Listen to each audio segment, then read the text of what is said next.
asa tatalewa tatalewa tatalewa he dey shake tatalewa tatalewa tatamo hey tata baby hey ọmụma asa alụ mana ị ga na-asakwa alụ maka body odor ịghọtago enenebe jọlụ mana m ga na-ejekwa ọlụ ka m wee na-afụ ụmụ obere ego a ị na-eni dị sometimes ịghọtago tatamụ onu gbajie boys mana ọ bụrụkwa mụ a ka ị ga-agbaji onu dị anyị na otego nneneme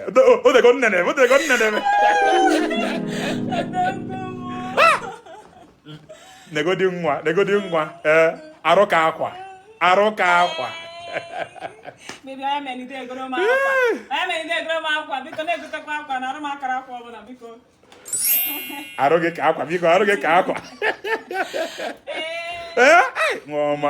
nwa elicha abịa ọzọ biko ka mfu nke meri fọrọ dị biko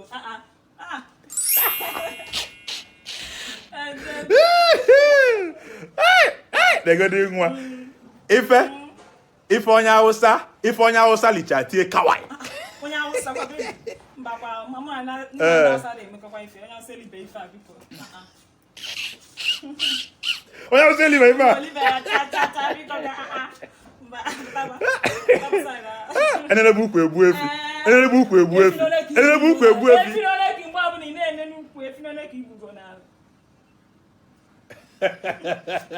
don't worry m ga-egburu gị azụ ife ga-egbu ka nkụ m ga-egburu gị azụ don't worry enenebe ukwu egbu azụ don't worry m ga-egburu gị azụ negodi nwa amụrụ amụ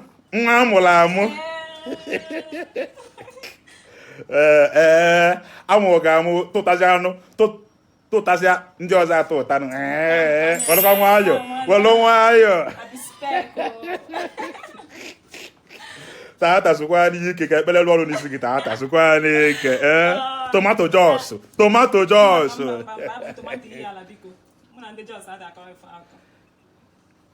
ndị ihe ala fanakọ tomato bụ ndị ihe ala ọ jikụ nna akọrọ na so ọ bụrụ otu a ị ma na-ewe aka ilu ndị ihe ala si tata m ị ma na ịbụla anị tata ị ma ebe ị nọ na site n'akụkụ Ụmụeli airport a lụrụ ọfụ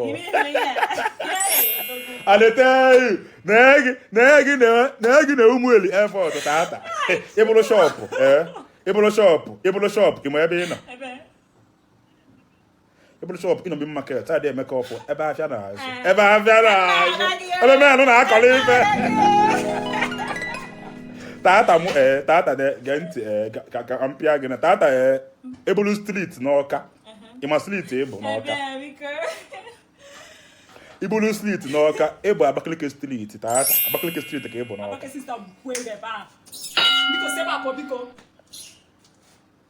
tata osebego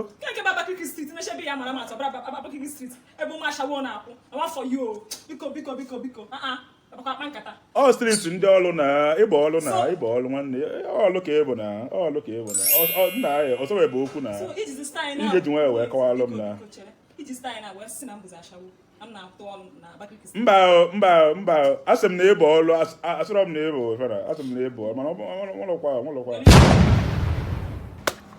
I know you just love that video you just watched, right? Share it to your friends and family. You want to go? To see more of my videos, the previous and the future ones, go to YouTube. Subscribe to my channel, Yam Baba Comedy. Subscribe, it's free. Also on the bell for my notification to be popping up on your phone. You want to go? If you also need a good MC for your event, if you need a good event planner to package your event, I'm your light plug. I'm the best MC you will have for your event. If you want to learn advert for your brand, you want us to influence your brand, talk about your products in our videos, create a very nice way to promote your product, call us. If you want to also give shout out to anybody, you know, maybe birthday shout out, weekend shout out, Sunday shout out, any shout out, call us. We will do video to do shout out for your loved ones. We love and appreciate you.